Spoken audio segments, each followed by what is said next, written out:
She slipped into his life like a whisper and turned into a storm. He promised to take it slow, but some men were not born to promise anything. What looked like affection became control. If you enjoy love and romance stories, watch until the end, subscribe to this channel, and leave a comment telling us where you're listening. The cold wind from the Appalachian foothills cut through her skin like an unfulfilled promise, and Aurora Vidal pulled her shawl closer to her body as she walked through the gardens of the St. Francis of Assisi retreat. It was her third day there, carrying only a small suitcase and the weight of a life that seemed to have crumbled between her fingers like fine sand. At 21, she already knew the sensation of being adrift more times than any young woman should. Our Lady of Hope Abbey, where she had spent the last 3 years of her life, had expelled her the previous week. Disturbance of harmony, the superior sisters had said, as if her questions about faith, body, and free will were mortal sins. Aurora questioned too much, doubted aloud, and this disrupted the silent order of that place, where women hid from the world behind white veils, and prayers repeated like mantras. Now, at the retreat, she was trying to find some meaning for her next steps. She had no family to return to. Her mother was lost in endless novenas since her father had left, and her younger sister, Isadora, had disappeared when Aurora was just 15. All that remained was her faith, but even that seemed to waver like a candle in the wind. It was while embroidering a veil with biblical verses, sitting under the shade of a yellow trumpet tree, that she saw him for the first time. Elias Moore walked through the retreat gardens with the posture of a man who carried the world on his shoulders, but without letting anyone perceive the weight. Tall, with graying hair at his temples, dressed with studied simplicity, beige linen trousers and a plain white shirt. At 46, he had the appearance of someone who had tamed every inch of his own existence, but his grey eyes revealed an unease that contrasted with the forced serenity of his movements. Aurora didn't know who he was. She had no idea that this man controlled a pharmaceutical empire valued in billions, that his mansion in Greenwich was featured in architectural magazines, or that his name regularly appeared on lists of the country's most influential businessmen. To her, he was just a man who seemed to carry the same kind of solitude she knew so well. Their eyes met by chance when she looked up from her embroidery. The golden thread had tangled in her fingers, and she was grimacing in concentration, trying to untie the knot.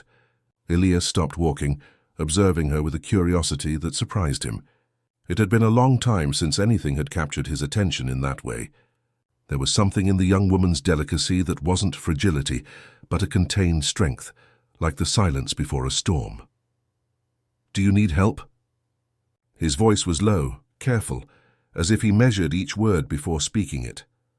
Aurora looked up, and for a moment the world around them seemed to suspend. There was an intensity in his gaze that made her feel as if she were being seen for the first time in her life. Not scrutinized or judged, but truly seen. "It's harder than it looks," she replied, showing him the tangled veil. "The golden thread is rebellious." "Like almost everything worthwhile," he said, stepping closer. "May I?" She hesitated for a moment, then extended the embroidery to him. Elias's hands were firm and precise, long fingers working the knot with patience. Aurora observed his face closely, noticing the small lines around his eyes, the almost imperceptible scar on his chin, the way he slightly furrowed his brow as he concentrated. "There," he said, returning the veil. Their hands touched briefly in the exchange, and Aurora felt a shiver run up her arms. "Thank you. I'm Aurora. Elias." He sat on the grass beside her, ignoring the fact that his expensive trousers would certainly get dirty. "What are you embroidering?" "Psalm 139, she replied, showing him the verses in golden letters. "Where can I go from your spirit? Where can I flee from your presence?" Elias was silent for a moment, observing the delicate work.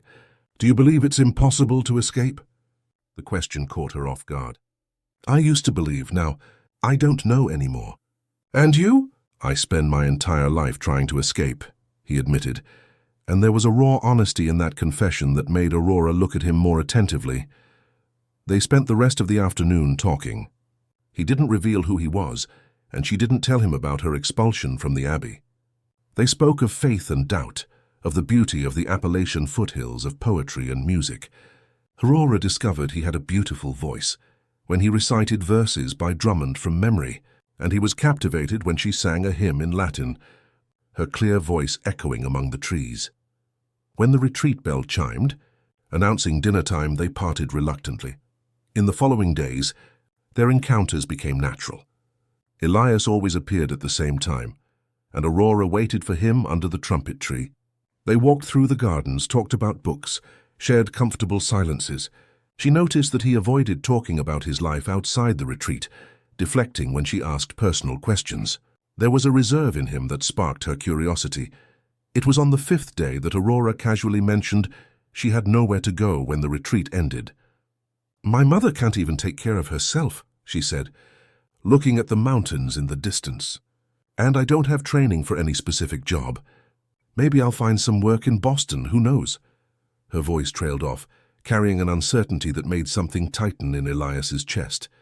He watched her in silence, noticing how she intertwined her fingers when nervous, how she bit her lower lip when pensive. "You could stay with me," he said suddenly, and the words came out before he could consider all the implications. Aurora turned to face him, surprised. "What do you mean?" "I have a house that's too big for one person.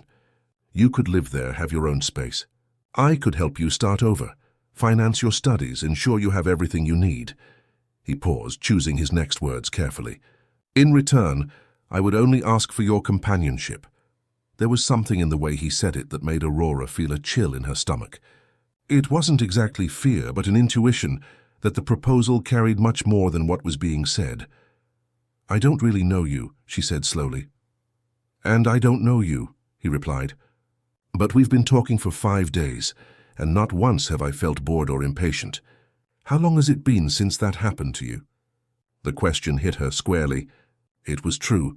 She hadn't felt so alive, so interested in someone in years. Since leaving home for the Abbey, her life had been a sequence of empty routines and mechanical prayers. "Why would you do that for me?" Elias was silent for a long moment, observing his own hands. "Perhaps because I recognize in you the kind of solitude that is familiar to me. And perhaps because," he hesitated, "because it's been a long time since I found someone who makes me want to be a better person." The raw sincerity of that confession disarmed Aurora. She could feel there were layers of history behind those words, secrets he carried like stones in his chest. "I wouldn't know how to repay such generosity," she murmured. "I'm not asking for anything in return besides your presence," he said, and then, looking directly into her eyes, he added in an even lower voice, "I will be tender and go slowly." The phrase echoed in the air between them, laden with a promise Aurora didn't quite know how to interpret. There was tenderness in those words, but also something deeper, more intense, a promise that made her feel desired and protected at the same time, but also slightly vulnerable. She looked at him, truly looked. She saw the way his shoulders tensed when he was nervous, how he had a habit of running his hand through his hair when he was thinking. She saw the scar on his chin, which she now suspected had an interesting story behind it.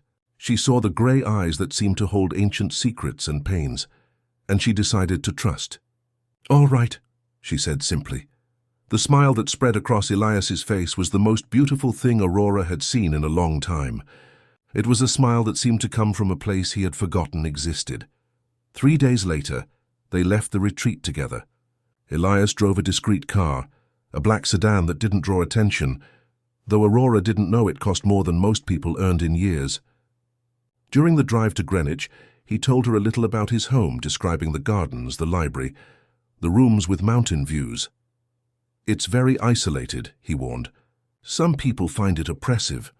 "I like silence," Aurora replied, observing the changing landscape as they approached the metropolitan area. When the gates of the Moore estate opened, Aurora had to control her expression of surprise. The house was magnificent, modern architecture harmoniously integrated with the natural landscape, impeccably manicured gardens, an endless number of windows reflecting the golden light of dusk. "It's even bigger than I imagined," she murmured. "Too big," he repeated, and there was melancholy in his voice. A middle-aged woman greeted them at the entrance. She had dark hair pulled back in a perfect bun, wore a suit that appeared custom-made, and greeted Aurora with a frosty politeness that didn't reach her eyes. "This is Clara, my personal assistant," Elias introduced. "Clara, this is Aurora. She'll be staying with us for a while." "Pleasure," Clara said, but her tone suggested exactly the opposite. Her eyes swept over Aurora from head to toe, cataloguing every detail. The simple clothes, the small suitcase, the youth that contrasted with Elias's age. "I'll show Aurora the house," Elias said. "Can you prepare the blue room?" "Of course," Clara replied. But Aurora didn't miss the flash of something akin to irritation that crossed the woman's face. Elias guided Aurora through the mansion's corridors, showing her the library with its floor-to-ceiling bookshelves, the music room with a grand piano that seemed not to have been played in years, the indoor gardens with tropical plants that created their own microclimate. "And this is your room," he said, opening the door to a spacious chamber with a double bed, a desk by the window and a private bathroom. The walls were painted in a soft blue, and there were fresh flower arrangements on the dresser. "It's beautiful," Aurora said, genuinely impressed. "But it's too big for me." "You'll get used to it," he said, and there was something in his voice that made Aurora look at him attentively. "I stay at the other end of the house. If you need anything, just call me." They dined on the veranda, served discreetly by staff who appeared and disappeared like silent ghosts. The food was refined, prepared by a private chef, but Aurora could barely pay attention to the taste. She was fascinated watching Elias in his own environment. Here in his home, he was different from the man she had met at the retreat. More controlled, more distant. His movements were precise, his posture impeccable. He ate slowly, chewed each mouthful with concentration, drank wine in small, calculated sips. It was as if every gesture was thought out and measured. "Are you all right?" he asked, noticing she had stopped eating. "Just trying to get used to it," she replied honestly. "It's very different from anything I know." "Different how?" Aurora hesitated, trying to find the right words. At the Abbey, everything was simple, rustic. Here, it's as if every object has been chosen with a specific purpose. "It's beautiful, but a little intimidating." Elias was silent for a moment, swirling the wineglass between his fingers. "Do you want to leave?" The question came laden with a vulnerability that contrasted with the controlled environment around them. Aurora realized that despite all the opulence, he was genuinely concerned about her possibly leaving. "No," she said, and she was sincere. "I'll just need some time to adjust." The smile of relief that crossed his face was almost imperceptible, but Aurora noticed it. After dinner, he accompanied her back to her room. He stopped at the door, maintaining a respectful distance. "Good night, Aurora," he said, and the way he pronounced her name made something stir in her chest. "Good night." She closed the door and leaned against it, trying to process everything that had happened in the last few hours. The room was luxurious yet strangely welcoming. The windows overlooked the gardens, where soft lights created paths among the trees. It was beautiful and quiet, but Aurora couldn't shake the feeling of being watched. It wasn't paranoia. During dinner, she had noticed how Clara frequently appeared, with excuses to interrupt their conversation, how the staff seemed to report every movement to the assistant, how even Elias seemed more tense when the woman was nearby. Aurora changed and lay down on the overly soft bed, but sleep didn't come easily. Her mind revolved around the decision she had made. Did she really know this man? What did he want from her in exchange for his generosity? And why did the promise to be tender and go slowly echo in her mind like an addictive melody? On the other side of the house, Elias lay in his own bed staring at the high ceiling of the room. He couldn't remember the last time he had felt that mix of anticipation and nervousness. Aurora was different from all the women he had known. There was a purity in her that wasn't naivety, a faith that coexisted with intelligent doubts, a delicacy that hid a strength he was only beginning to glimpse. But there was also the ghost of Isadora, who had haunted that house for almost 2 decades, the locked room on the second floor which Aurora had yet to discover. The secrets he carried like invisible scars, the way Clara watched him, knowing each of his demons. Elias closed his eyes and tried to push away his thoughts. He had promised himself it would be different this time, that he would be tender and go slowly, that he wouldn't repeat the mistakes of the past. But deep down, a voice whispered that some patterns were too strong to be broken, and that Aurora Vidal was about to discover that not all generosity comes without a price, and not all tenderness is as pure as it seems. The first few days at the Moore estate were like learning to breathe at a different rhythm. Aurora woke to the song of the great Kiskadis in the gardens, no longer to the morning bell of the Abbey. She had breakfast at a table that could seat 12 people alone, while Elias had already left for his business engagements even before the sun had fully risen. It was Clara who organized her routine, with the cold precision of a Swiss watch. "Mr. Moore thought you might like to see the library," she would say, leading Aurora through the silent corridors. "Or there are French lessons on Tuesdays and Thursdays, if you're interested." Each suggestion sounded more like a disguised order, and Aurora began to realize that Clara controlled every aspect of that house with an iron fist. The librarian was a woman in her 50s, thin as a dry branch, who treated Aurora with suspicious cordiality. "You're very young, ma'am," she commented on the third day, as Aurora leafed through a volume of poetry by Emily Dickinson. "Mr. Moore tends to have peculiar predilections." "Predilections?" The woman leaned closer, lowering her voice conspiratorially. "He's brought other young women here before. Always very young, always very needy." She paused significantly. "They never stay long." Aurora felt a chill in her stomach but tried not to show it. "And what happens to them?" "Oh, he gets tired of them," the librarian said with a cruel shrug. "Or they discover that paradise has its traps." That night, Aurora waited for Elias to return from work with an unease she couldn't define. He arrived late, past 10 o'clock, and seemed exhausted.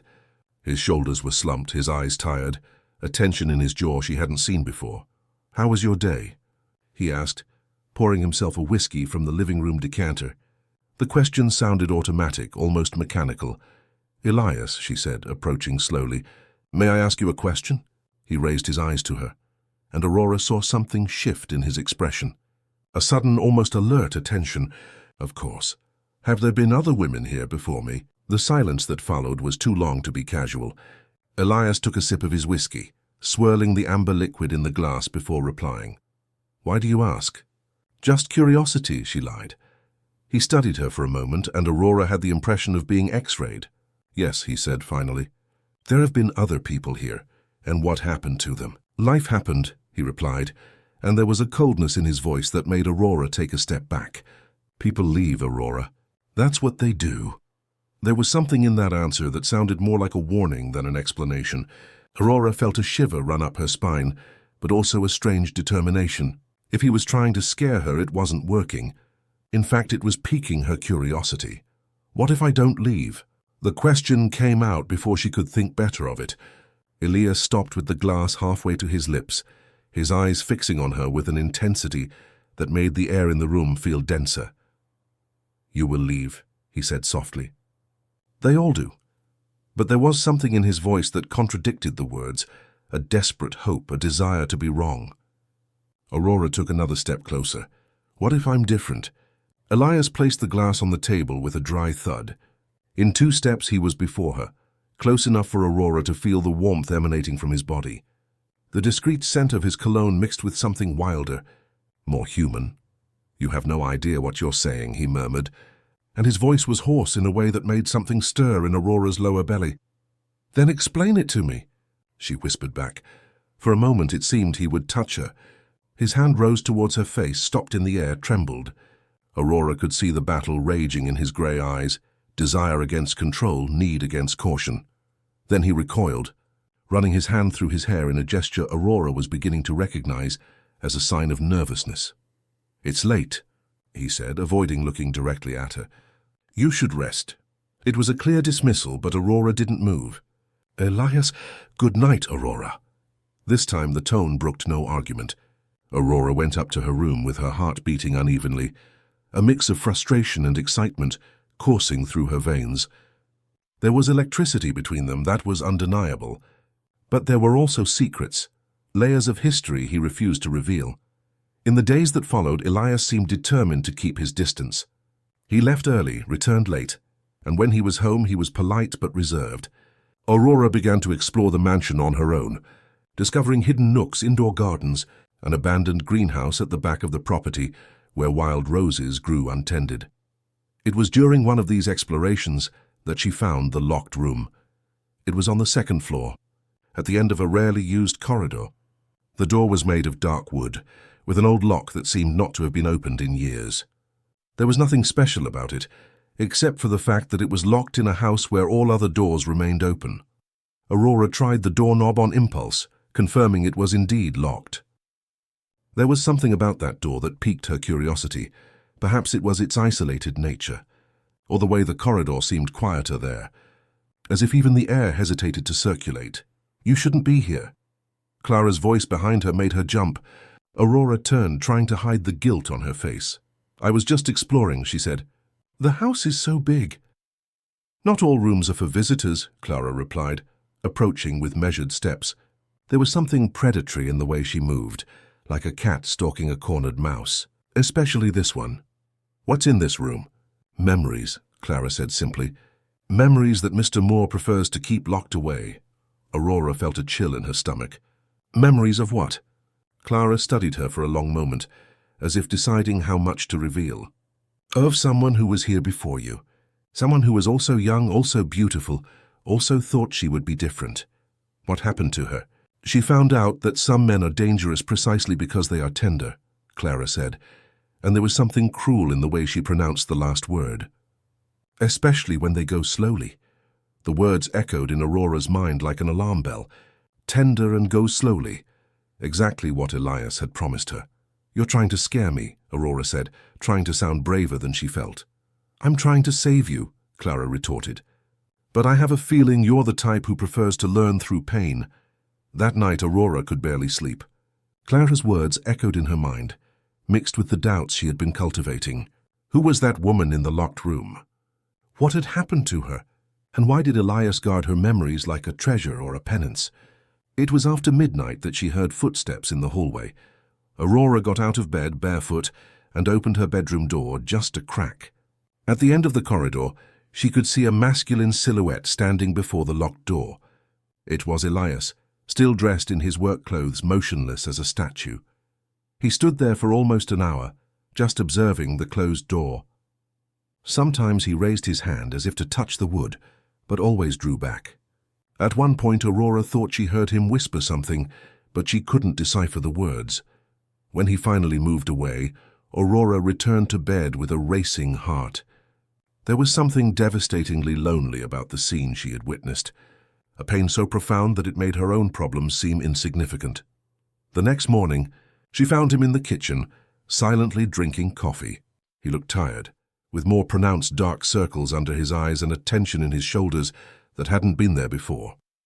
"Did you sleep badly?" she asked, pouring herself some coffee. He raised his eyes to her, and Aurora saw a flash of vulnerability before he composed himself. "Why do you ask?" "You look tired." Elias was silent for a moment, studying her face. "I've slept badly for almost 20 years, he said finally. "You'll get used to it." There was something in the way he said it that made Aurora suspect his sleep problems had a specific start date, and that date was related to the locked room. "Elias," she said, sitting at the table beside him. "Can you tell me about her?" "About whom?" "The woman who lived here before. The owner of the locked room." Elias's face closed like a slamming door. He rose from the table, leaving his coffee half finished. "There's nothing to tell," he said, but his voice was too tense to be convincing. "Clara said she was young." "Clara talks too much," he cut in, turning to face her. There was something dangerous in his eyes now, a darkness that made Aurora swallow hard. "And you ask too many questions." They stared at each other for a tense moment, and Aurora felt the air between them electrify. It wasn't just anger she saw on his face, it was fear, vulnerability, and beneath all that, a desire so intense that it made her feel dizzy. "I just want to understand you," she said softly. "No," he retorted, approaching her with slow, measured steps. "You want to challenge me. You want to provoke me. You want to see how far you can push me before I—" He stopped abruptly as if he had realized what he was about to say. "Before you what?" Aurora whispered, rising from her chair. Now they were face to face, so close she could see the nuances of grey in his eyes. "Before I forget my promise," he said, and there was a fierce struggle happening in his expression. "What promise?" "To be tender," he murmured, raising his hand to touch her face. This time he didn't pull back. His fingers traced a soft line from her temple to her cheekbone, and Aurora felt as if every nerve ending in her body had awakened. "And to go slowly." His voice was hoarse, almost broken, and Aurora could feel the internal struggle he was waging. There was a darkness in him that she was only beginning to glimpse, but there was also a desperate tenderness that made her want to draw even closer. "What if I don't want you to go slowly?" she whispered back. The question hit Elias like a punch to the gut. For a moment, his mask of control slipped completely, and Aurora saw the extent of the hunger he carried. It was devastating, consuming, the kind of need that could devour an entire person. Then he recoiled abruptly, leaving her hand cold where his fingers had been. "You don't know what you're asking for," he said, and there was something akin to desperation in his voice. "Then teach me," Aurora retorted, taking a step towards him. But Elias was already turning away, heading for the kitchen door. "I'll be out today," he said without looking back. "Clara will take care of you." And then he was gone, leaving Aurora alone with her heart beating erratically and a feeling that she had just touched something dangerous and addictive. The rest of the day passed in a blur of restlessness. Clara constantly appeared, always with some task or engagement to keep Aurora busy, but nothing could distract her mind from the encounter in the kitchen. She could still feel the touch of Elias's fingers on her face. She could see the struggle raging in his eyes. There were secrets in that house that was becoming increasingly clear. And Aurora was beginning to suspect that she herself was being drawn into a pattern that had repeated before. In the late afternoon, she found an old key fallen behind a vase in the library. It was small, ornate, the kind that could open an antique lock. Her heart quickened when she realized it might be the key to the locked room. She put it in her pocket, determined to uncover the truth that very night. When Elias returned home, it was past 10 o'clock again. Aurora heard him arrive, the heavy footsteps on the stairs, the sound of his bedroom door closing. She waited until she was sure he was asleep before venturing into the dark corridor. The second-floor corridor was steeped in shadows, only the moonlight streaming through the windows, creating ghostly patterns on the floor. Aurora reached the locked door with her heart in her throat, the small key trembling in her hand. She inserted it into the lock, and to her surprise and relief, the key turned smoothly. The door opened with a soft groan, revealing a room that seemed to have been preserved in time. There was a scent in the air, lavender mixed with something sweeter, more intimate. Aurora blindly fumbled for the light switch, and when the light came on, she had to hold on to the door frame. The room was immaculately tidy, but clearly inhabited by an absence. There were clothes folded on an armchair, books stacked on the bedside table, a hand mirror left on the vanity, as if its owner would return at any moment. But it was the entire wall covered in photographs that made Aurora gasp. There were hundreds of photos of a beautiful young brunette, with dark eyes and a smile that seemed disturbingly familiar. The girl appeared at various ages: child, teenager, young adult. Many of the photos seemed to have been taken without her knowledge, in casual, intimate moments. Aurora approached the photos with a growing sense of horror and recognition. The young woman had features that resembled her own, the same kind of delicate beauty, the same deceptive fragility. On one of the tables, she found an open diary. The pages were yellowed with age, but the handwriting was still legible. Aurora began to read, and each line made her blood run colder. "He says he loves me, but sometimes I'm afraid of the way he looks at me. As if I were a doll he wants to keep forever in a box. Today he brought me flowers again, always the same, white lilies. He says they match my purity. I no longer know if that's a compliment or a prison. I tried to leave today, but the gates were locked. He says it's for my protection, but I'm starting to feel like a bird in a gilded cage." Aurora turned the pages with trembling hands, reading increasingly desperate accounts of a young woman who had fallen in love with Elias, but who gradually realized that his love was possessive, controlling, suffocating. The last entry was from December 2005. "I'm going to try to escape tonight. If anything happens to me, I want someone to know the truth about Elias Moore. He's not the tender man he appears to be. He is—" The sentence was incomplete. The following pages were blank. Aurora closed the diary with trembling hands, trying to process what she had just discovered. Who was that woman? What had happened to her? And why did Elias keep that room like a sanctuary? It was then that she heard footsteps in the corridor. Aurora quickly turned off the light and hid behind the door, her heart beating so loudly she was sure it could be heard. The footsteps stopped before the open door, and she heard heavy, controlled breathing. Aurora. Elias's voice was low, dangerous. It wasn't a question. He knew she was there. Aurora emerged from behind the door slowly, meeting his eyes in the dim light. There was something devastating in his expression. Not exactly anger, but a pain so profound that it made her want to cry. "You shouldn't be here," he said, and his voice was broken. "Who was she?" Aurora whispered. Elias was silent for a long moment, looking around the room as if seeing ghosts. "Someone I loved," he said finally. "Someone I destroyed." And then, for the first time since Aurora had known him, she saw tears in his grey eyes. "Her name was Isadora," he continued, his voice breaking. "And you remind me so much of her that sometimes it hurts to breathe." Aurora's world crumbled with those words. Isadora. The name of her disappeared sister. The girl who had left home when Aurora was 15 and never returned. What was her last name? Aurora whispered, though she already knew the answer. "Isadora Vidal," Elias replied, and Aurora felt her legs weaken. Her sister. Elias had been her younger sister's lover, and now she was there in what had been her room, desired by the same man who might have been responsible for her disappearance. The truth struck Aurora like lightning, leaving her breathless, groundless, with nothing but the sensation that she had walked directly into the center of a nightmare that was not yet over. The silence that followed the revelation was dense as molten lead. Aurora felt as if the ground had vanished beneath her feet, leaving her suspended in a void that smelled of lavender and ancient secrets. Isadora, her little sister, who had disappeared at 17, leaving only a note saying she needed to find her own way. The same Isadora, she now discovered, had been the lover of the man who had taken her in, who desired her, who had promised to be tender and go slowly. "You knew," Aurora whispered, and it wasn't a question. It was a realization that tore from her gut like a moan of pain. "From the first day at the retreat, you knew who I was." Elias closed his eyes as if her words were blades cutting his skin. When he opened them again, there was a desolation in them that Aurora had never seen before. "Yes," he admitted, his voice hoarse. "I knew." Aurora felt nausea rise in her throat. "That's why you brought me here. It wasn't generosity, it wasn't anything you said. I'm just a substitute."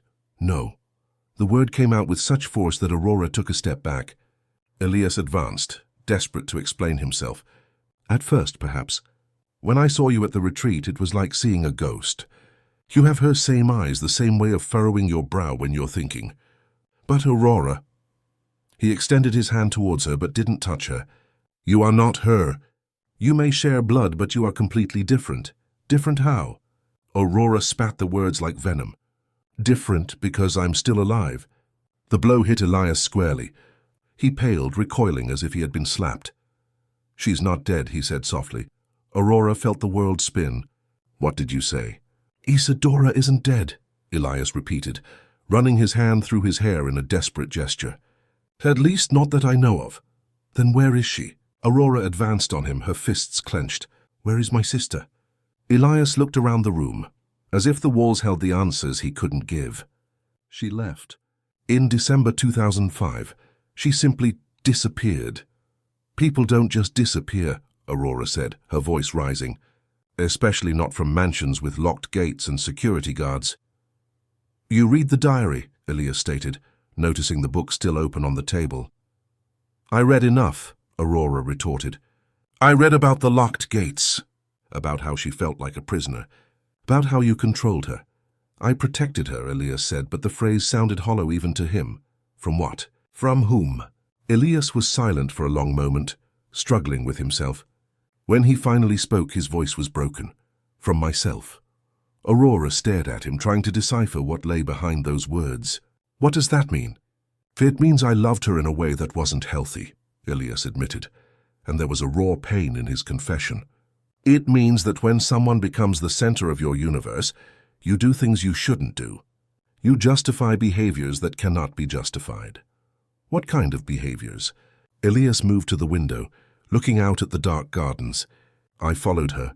Not physically, but I needed to know where she was, who she was talking to, what she was doing at every moment. I installed cameras, hired people to watch her when she went out.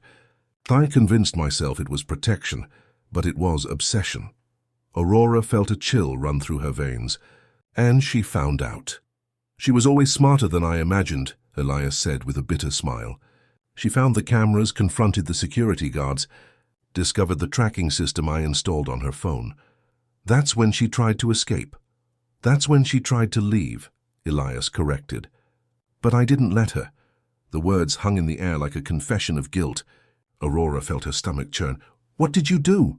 Elias turned to face her, and Aurora saw silent tears streaming down his face. I locked her in here, literally. I had the locks changed, posted security guards at the entrance, cut off her access to the outside world. My God, Aurora whispered, leaning against the wall. You kept her prisoner. For 3 weeks, Elias continued, as if the words needed to come out before he lost his courage. 3 weeks during which she pleaded, screamed, cried. During which I tried to convince her it was for her own good, that the outside world was dangerous, that I only wanted to protect her. But she managed to escape. With Clara's help, Elias said, and there was bitterness in his voice. Ironically, the same Clara who is now trying to push you away from me. Aurora processed this information, trying to understand the assistant's motivations. Why would Clara help Isadora escape? Because she saw me destroying an innocent person, Elias replied. And because even though she was in love with me, Clara was always more lucid about my flaws than I was myself. Did you try to find her? I tried, Elias admitted. For years. I hired detectives, used every resource I had. But Isadora had planned her escape well. She changed her name, her identity, disappeared completely. Aurora slid down the wall until she was sitting on the floor, trying to process everything she had discovered. Her little sister had lived a nightmare in that place, had been a victim of an obsessive love that had turned into a prison.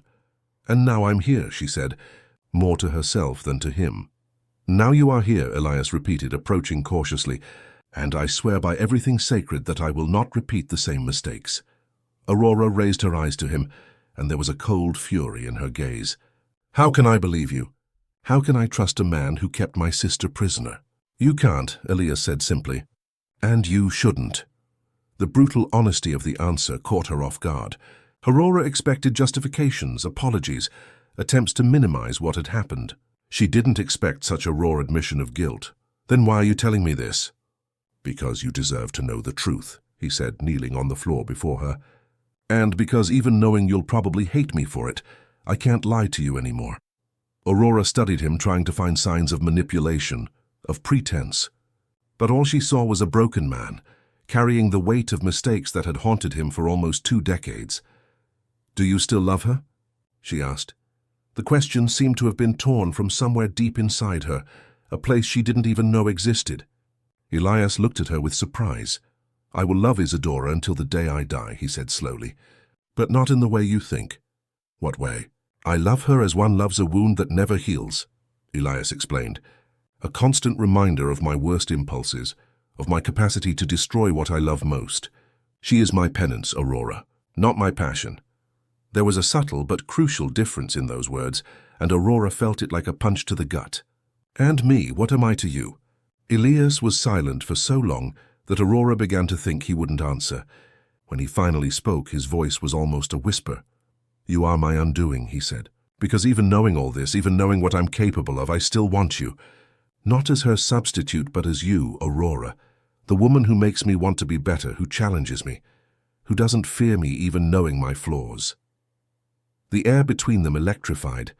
Aurora could feel the intensity of his desire, an almost tangible force that made her skin tingle. But now there were layers of horror and complication that made everything even more confusing.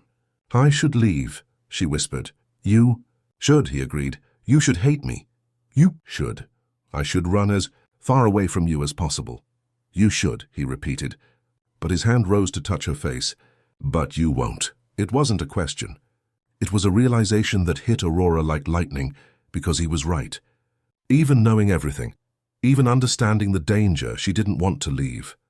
There was something in him that attracted her like a moth to a flame, something that whispered that beneath the demons and the darkness. There existed a man capable of loving in a way she had never experienced. Why won't I? She asked, genuinely confused by her own feelings. Because you recognize in me the same kind of hunger that exists in you, Elias said, his fingers tracing her jawline. Because you don't want a safe and predictable love. You want intensity, even if it comes with danger. The words were disturbing because they were true. Aurora had spent her entire life in controlled, safe, predictable environments. The Abbey, her mother's house, always protected, always limited. Elias represented everything that had been denied to her. Passion, danger, the possibility of losing herself completely in something greater than herself. "This isn't right," she murmured, but she didn't pull away from his touch. "Nothing about me is right," Elias agreed. "But you don't care, do you?" Before Aurora could answer, they heard footsteps in the corridor. Elias moved away from her quickly, standing up and composing his posture. Clara appeared at the door and her face tightened as she saw Aurora sitting on the floor of the forbidden room. "So she found out," Clara said, addressing no one in particular. "She had the right to know," Elias replied, but there was tension in his voice. Clara entered the room, her eyes sweeping over every detail as if cataloguing memories. "Are you sure about that? Or did you just want an excuse to tell your version of the story?" "Clara," Elias began, but she interrupted him.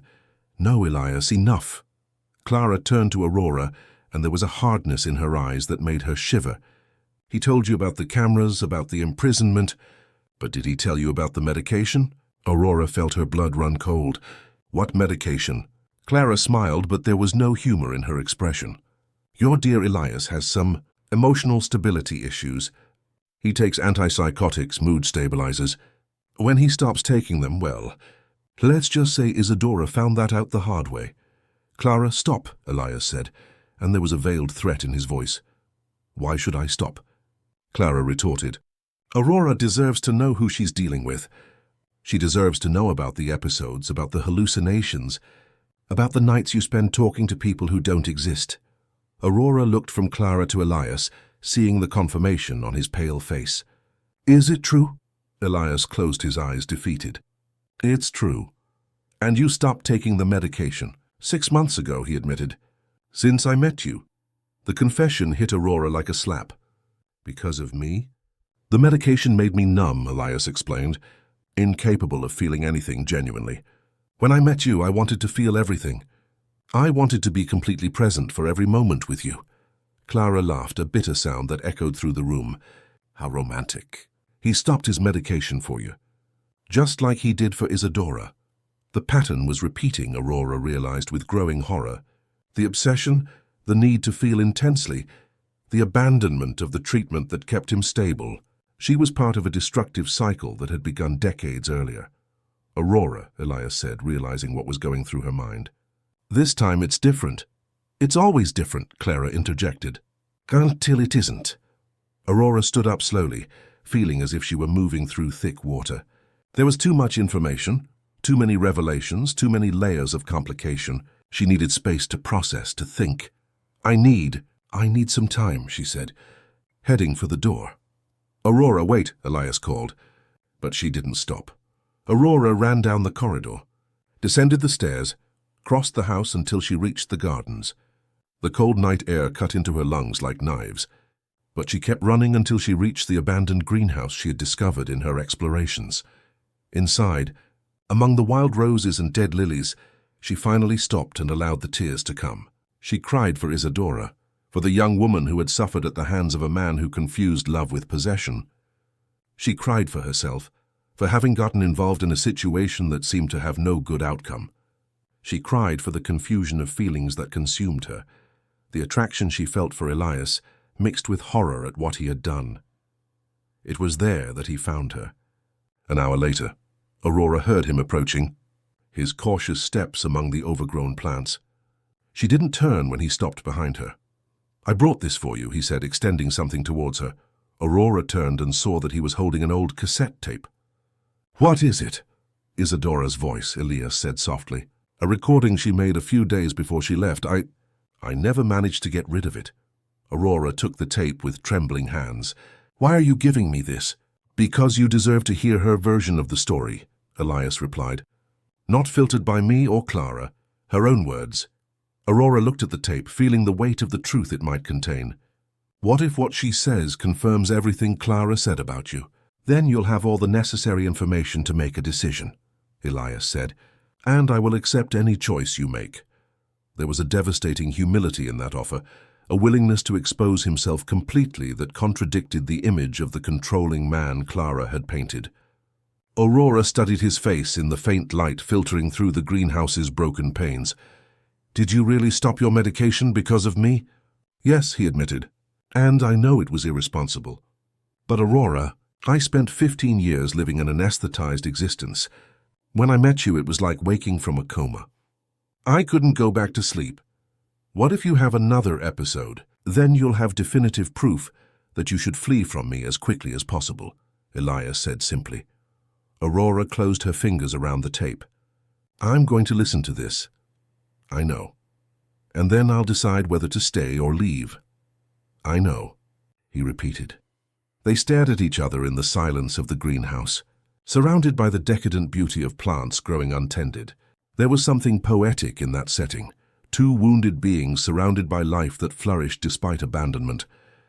"Elias," Aurora said softly, if I decide to stay, do you promise not to lock me in here like you did with her?" The question hit Elias like a dagger. He closed his eyes, and when he opened them, there was an iron determination in them. "I promise that if you want to leave, I myself will open the gates for you," he said, "even if it destroys me.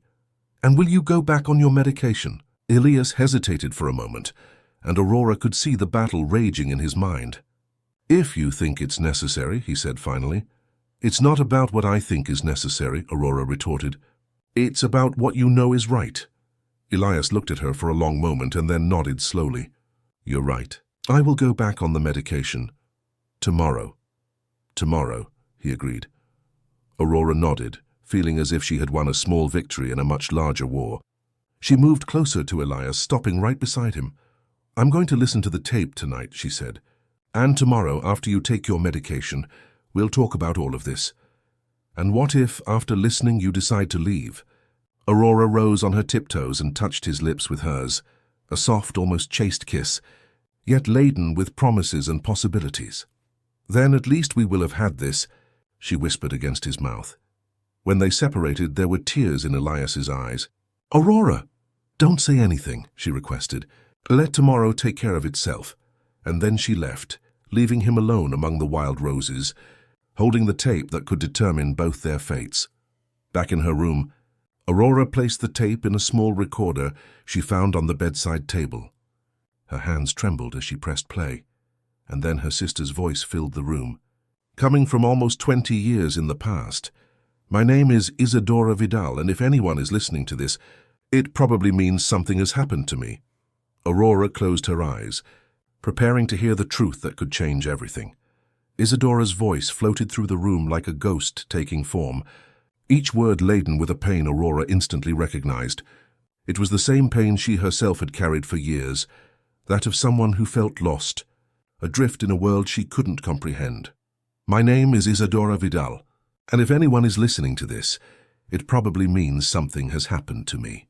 The voice continued, slightly trembling. "I need to tell the truth about Elias Moore, about what really happened here." Aurora leaned over the recorder, every muscle tense, preparing to confirm her worst fears about the man she was falling for. "People will say he kept me prisoner," Isadora continued, and Aurora held her breath. "And in a sense, that's true, but not in the way you think." The tape hissed slightly, and Aurora adjusted the volume. "Desperate not to miss a single word, I ended up here after running away from home. As you know," Isadora said, and Aurora could hear tears in her sister's voice. "But I didn't run away just because I wanted freedom. I ran away because I was dying." Aurora's blood ran cold. "Dying?"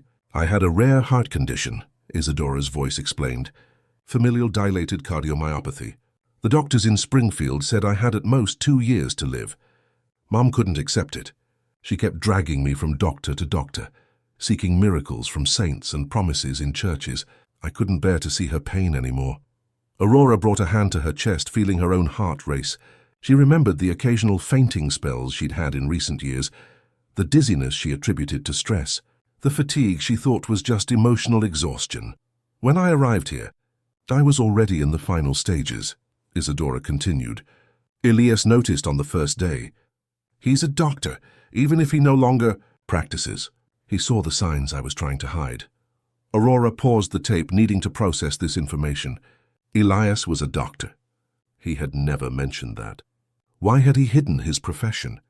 She resumed the recording. He offered me shelter, but not out of charity or romantic obsession, Isadora said, and there was a tenderness in her voice that contrasted with everything Aurora expected to hear.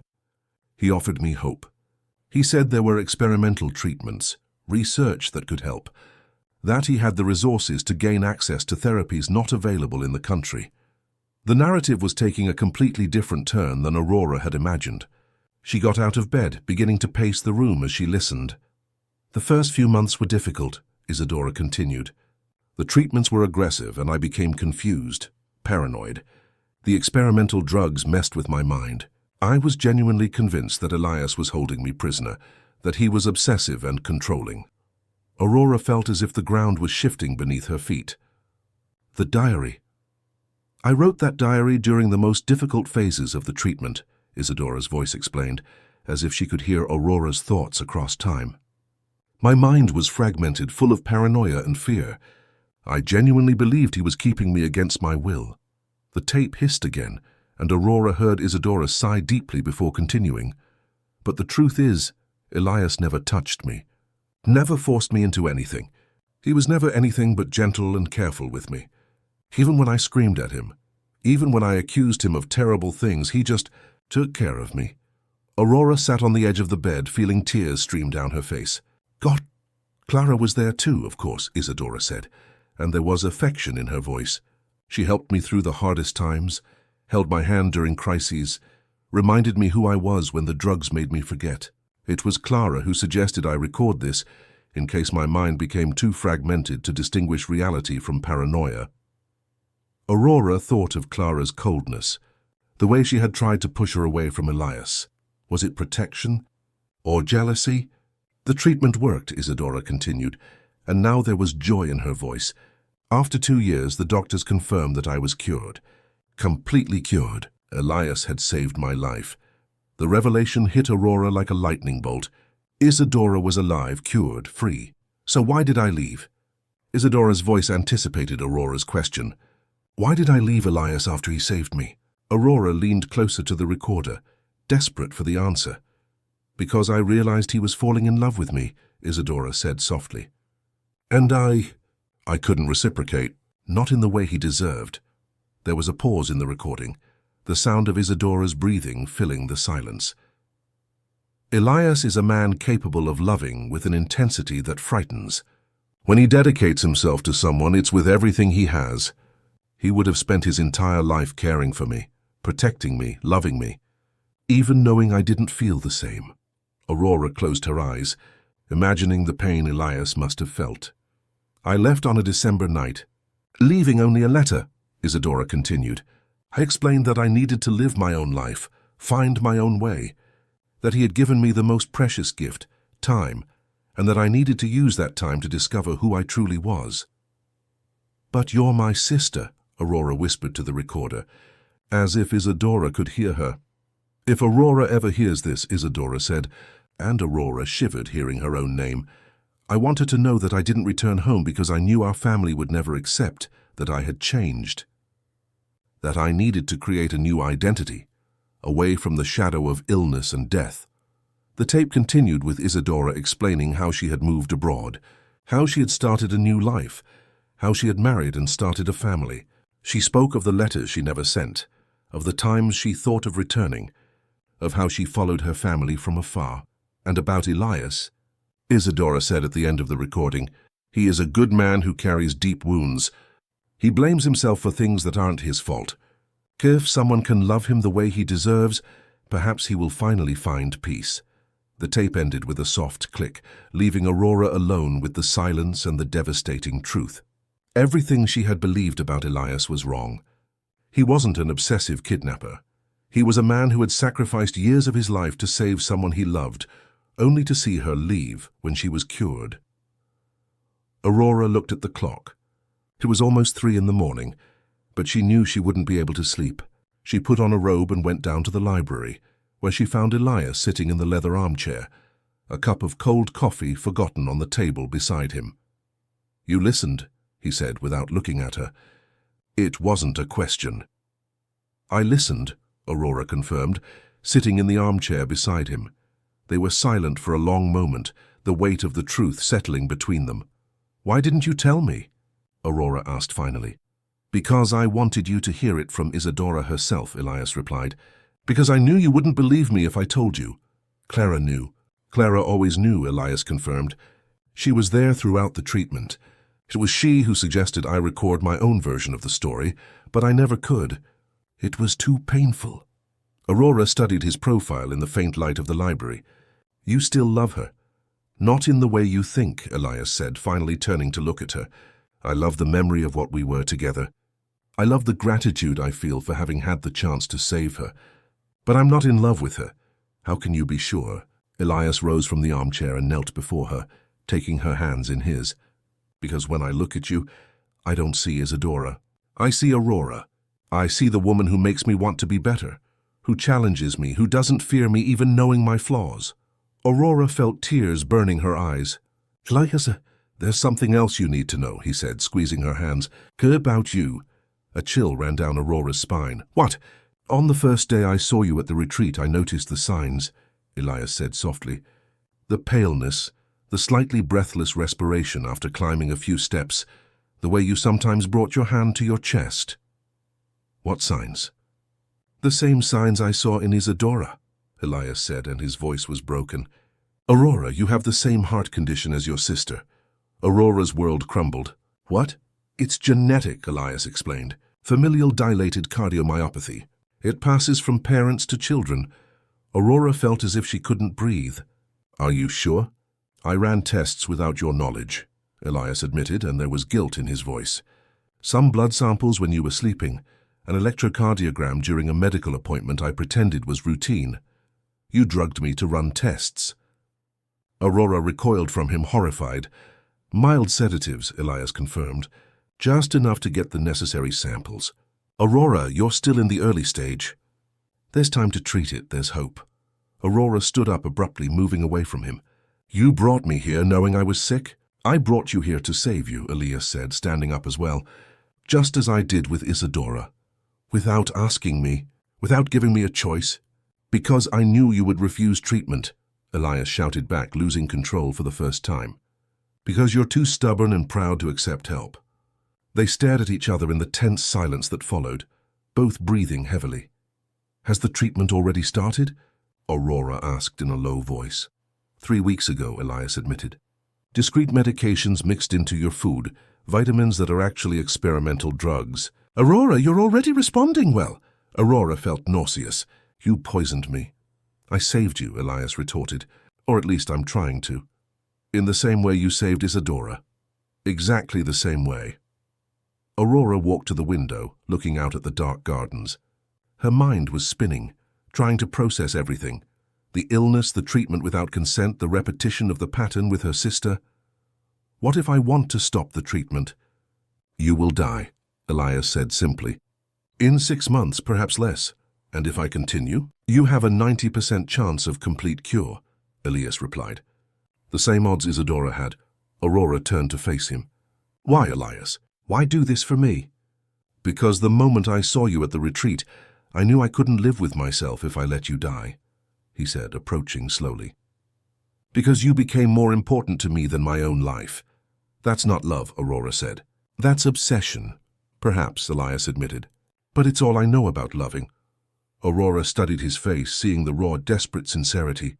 "Would you do this for anyone?" "No," Elias replied without hesitation. "Only for you. Why?" "Because you make me want to live again," he said, reaching out to touch her face. "Because when I look at you, I see possibilities I thought I had lost forever." Aurora closed her eyes, feeling his touch burn her skin. There were so many layers of complication, so much emotional danger, but there was also something undeniably powerful between them. "If I stay," she said softly, "what are the rules?" "There are no rules," Elias replied. "You set the terms." "I want to know about every medication, every procedure," Aurora said, opening her eyes to face him. "I want to be involved in every decision about my treatment." "Agreed." I want you to go back on your medication. Agreed. And I want you to give me the key to the gates, Aurora. Continued. I want to know that I can leave at any time. Elias hesitated for a moment, and Aurora saw the internal struggle he was waging. Then he took a key from his pocket and placed it in her hand. This is the master key, he said. It opens all the gates, all the doors. Aurora looked at the key, feeling its metallic and symbolic weight. What if I use it? Then I hope it's because you want to come back, Elias said simply. They looked at each other for a long moment, and Aurora felt she was facing a choice that would define the rest of her life. She could leave, find another doctor, try treatment elsewhere, or she could stay, accept his help, and explore what lay between them. I'll stay, she said finally, but not as your patient, as a partner. Partner? If we're going to do this together, then we'll do it as equals, Aurora explained. I have my illness to face, you have yours. We'll help each other.